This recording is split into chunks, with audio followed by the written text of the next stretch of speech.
Cutting your sales cycle in half sounds pretty impossible, right? But that's exactly what Sandler Trading did with HubSpot. They used Breeze, HubSpot's AI tools, to tailor every customer interaction without losing their personal touch. And the results were pretty incredible. Click-through rates jumped 25%, qualified leads quadrupled, and people spent 3 times longer on their landing pages. You can go to HubSpot.com to see how Breeze can help your business grow. Good morning, everybody. Today is Wednesday, June 4th. I'm John Weigell here with Zachary Crockett from the Economics of Everyday Things podcast, and this is the Hustle Daily Show.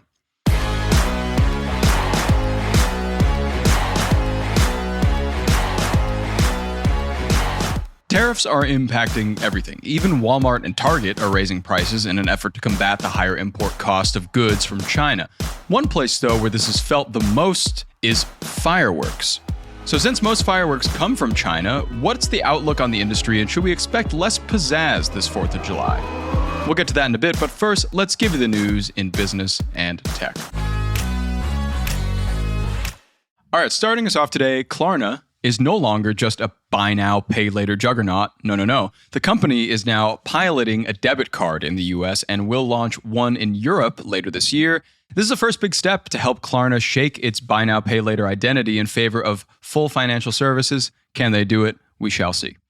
Next up, hundreds of employees at Disney are reportedly about to or have already gotten kicked out of the Mouse House. The company is going to start laying off members of its TV, film, and corporate finance departments this week. Deadline reported most of these layoffs are coming from the city of Los Angeles. And we go now over to dating apps. With news of a revenue dip and a 7% stock market tumble from Match Group, Tinder is testing out a new feature to try to gain back some customers. The app is now offering a trial to users for a, quote, height filter when you search for that special subword. Zach, what do you make of this height filter? How do you feel for the short kings out there? So as a 5'8" dude myself, I am just really, really grateful I'm married right now. Yeah, you got out. Yeah. And to speak for the fellow short kings, I think weirdly the consensus is that this is probably a good thing for the short king community because, I feel like my fellow short friends want to weed out, people who have height preferences and sort of avoid having a series of disappointing conversations down the road. Yeah, totally. So it's probably best for everyone involved. It also could solve the lying on your biography portion of your profile situation where, men and women both like to sometimes embellish things. Embellish a little bit. Yeah. So maybe it'll help that too. I mean, dating apps aren't doing too well right now, unfortunately. Match Group's not doing great. Bumble's not doing great. But the smaller apps like Field, for one, are actually gaining more Gen Z users. So that's an interesting piece of this whole process. So clearly Tinder's trying some new stuff to really get people back on the app. But maybe this will do it. Maybe this won't. Yeah. And by the way, I have no idea what any of those companies you just mentioned are. I haven't been on a dating app in my life. I've been with my wife. I met her in high school, been with her for 17 years. So I've never used a dating app. Wow. Okay. Not even a download, man. Yeah. Everybody wants to be you. I'm just letting you know right now. Okay, from there we move into some tech news. Elon Musk's Neuralink is now valued at $9 billion after raising another $650 million. It'll use the new funds to deliver its brain implant tech to more patients and develop devices that, quote, deepen the connection between biological and artificial intelligence. Hooray. And finally here, Spirit Halloween canceled its season opening celebration at its New Jersey flagship store, an event that, since 2021, has showcased its Halloween decor and costumes. The retailer still plans to open up over 1,500 U.S. locations this August, but it blamed the cancellation on supply chain challenges and international disruptions. Zach, these are things we've all heard before in various contexts. Oh, yeah. Well, my first reaction here is I didn't know Spirit had a season opener. What are they, like an NBA team? like a tailgate? Yeah, I'm trying to imagine what a Spirit Halloween season opener looks like. But, I did look into Spirit suppliers, and as a shock to nobody, all of those, Shrek costumes and animatronic zombie butlers are made in China. They get a lot of their stuff from China. So even though they didn't really say it outright, this is definitely probably tariff related. A lot of their suppliers are based in Guangdong, and it's probably going to be a problem for them and many others. Yeah, and speaking of many others, I think that's a great segue to what we're talking about today.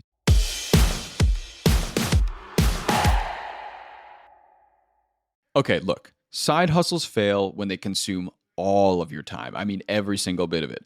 The pros, though, work smarter with AI doing all the heavy lifting. To help you out, we just dropped the Side Hustle Accelerator database. You can search your exact problem for your side hustle, grab the perfect prompt, and get results. If you're struggling with marketing, content, and customer service, it's all solved in just seconds. This isn't just another tool, guys. It's your unfair advantage in a spreadsheet. So stop asking AI the wrong questions and start scaling with what actually works. You can get it for free in the link in our show notes. And you can stop right now, actually. Why don't you take a look down at those show notes and tap the link? You don't want to sleep on this.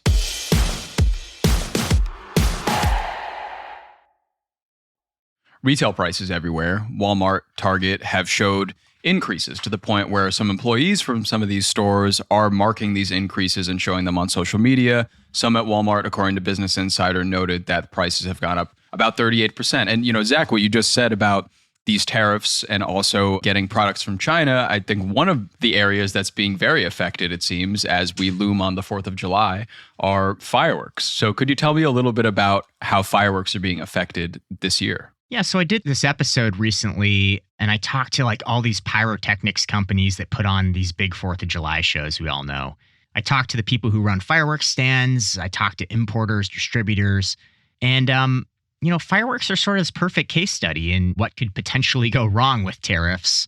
So more than 95% of the fireworks that we use in America are imported from China. Yeah. Specifically, this one city, Luoyang, and all of these pros that I talked to are sort of freaking out right now. They've already secured their fireworks supplies for this year because it's done well in advance. But next year is this big question mark, and we're heading into America's 250th birthday. Oh, wow. It's going to be a huge celebration.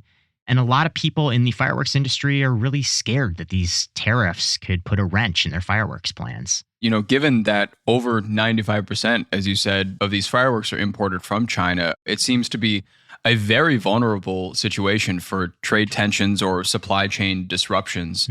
So the fact that we've gone this far, I feel like without any bumps in the road is honestly crazy to me. But this is definitely a big bump in the road right now with tariffs. Yeah, and in the case of fireworks, it's actually not just that 95% come from China. So astonishingly, 80% of that 95% has to go through one man. Oh. There's this one guy, his nickname is Mr. Dang in the industry. And if you ask any pyrotechnician in the United States who this guy is, they sort of just go, oh man, Mr. Dang. And he's this guy, he sort of has a near monopoly on the supply chain. He controls the entire distribution channel for fireworks that come into the United States. Whoa. And if you want to import fireworks, you got to go through Mr. Dang. Wow. And importing a single shipping container of fireworks from China, 10 years ago, it used to be maybe $5,000-7,000. It's now about $20,000 to get that same shipping container here. And some people in the industry say that those prices with tariffs in the mix might go up to $30,000-35,000 Wow. to get that same container here. And, Zach, I know you mentioned that a lot of fireworks owners have already started hoarding fireworks for this year and they have their supplies ready. Is there any notice of firework prices increasing in terms of commercial purchases or even personal purchases right now, or are we just not there yet? That's the really interesting thing about tariffs is I feel like this has been totally dominating the news cycle. Everybody's reading about tariffs, freaking out about tariffs. The Trump administration has sort of been vacillating between 145% and 30%. And nobody really knows what's going on. But the crazy thing is that we haven't really seen or felt the full impact of those tariffs yet, despite all of this conversations around them. And for the very first time, we're starting to see small signs of how this is going to start to impact us. Trump has said he wants the companies themselves to eat the cost. A lot of people are afraid those costs are going to trickle down to us as consumers. And that's something we're starting to see on store shelves at places like Target and Walmart. But with fireworks in particular, it's not really affecting this year's prices. It's more of a question about next year's supply. Sure. Because the big problem is that many of these contracts are done years in advance. And if companies start to really feel the heat from these tariffs, they're going to start canceling their orders. And when they start canceling their orders, all those fireworks warehouses in China are going to get full of products. And the Chinese government could very likely shut those factories down. And then that creates sort of this doom spiral where they have a glut of products that they can't sell. the factories shut down and the supply essentially gets cut off. And then we end up with this big shortage of display fireworks for 4th of July celebrations. And basically 4th of July is canceled. So that's the worst case scenario. And you could see that playing out for any other product, Definitely. whether it's a toy on the shelf at Walmart or, a Spirit Halloween costume. Yeah. And this kind of leads me to another big question here, because if there's so much dependency from China on the fireworks industry specifically, do you know of any viable alternate suppliers or any expert that you talked to? I know you talked to the vice president of J&M Displays for this episode as well. Mm-hmm. Did anybody tell you about any other places that you could potentially ship in fireworks from? Yeah, there are other countries that manufacture fireworks. I know Italy is another market. And, part of the Trump administration's aim with tariffs is to bring manufacturing back to America. Right. This is another reason why fireworks are sort of an interesting case study, is because for many, many years, we did manufacture all of our fireworks here. And gradually, the industry shifted over to China for numerous reasons. Labor is obviously cheaper, but also regulations around explosives are really strict in this country. Maybe not as strict in China. And the harsh regulatory environment, the cost of labor, those things just make it totally untenable to produce fireworks in America anymore. There are only a tiny handful of manufacturers that make them here now, and it's really hard to do. It's really hard to bring that manufacturing back to America. So when you talk to people in the fireworks industry, they all say it's basically impossible to start bringing that manufacturing back here again. Yeah. Not to mention also the storing of explosives. I'm sure the regulations are really big on that over here as well. There's no shortage of stories about, shipping containers exploding in the middle of the ocean even entire warehouses just lighting up and setting off a chain reaction. Yeah. And, last thing here, if things continue like this, do we have the nightmare scenario next year where fireworks are a little harder to come by, more expensive, and the celebrations are a little less, potentially? If the tariffs hold up, even a 30% tariff, I think we are going to see a lot of these fireworks display companies cutting back severely on their orders. Some of them have been ringing the alarm bell. And I had one importer tell me that even with a 30% tariff, he's going to cancel his 4th of July plans. So very well could happen. Just one historical note to make everybody feel a little better. Back in 2017, I think it was, we were in a similar situation where there were tariffs imposed on China, and Trump actually issued sort of an emergency exception for the fireworks industry and totally waived tariffs on fireworks in particular to allow those celebrations to continue at no increased cost. So we could see something like that happen again. Okay. Well, that's good to think about. Yeah. But thank you so much, Zach. I really appreciate you bringing this information today, and thanks for being here. Very fun. What are your 4th of July plans, by the way? Me, I will be getting married the day before 4th of July. Oh, okay. All right. So you're off the dating apps too? I'm off the apps. Right. Yeah, no, not in the country, not on the apps. I'll be way out of here. Pretty much. Awesome, man. But I hope you enjoy some fireworks celebrations if you are around for it. Yeah, we'll see. We'll see.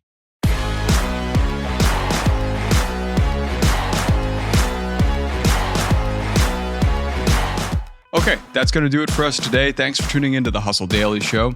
We're a proud part of HubSpot Media. Our editor is Robert Hartwig, and our executive producer is Darren Clark. We've got a lot more tech and business coverage in our newsletter. If you're not subscribed, go sign up at thehustle.co/email and follow us on Instagram at The Hustle Daily. We'll see you tomorrow.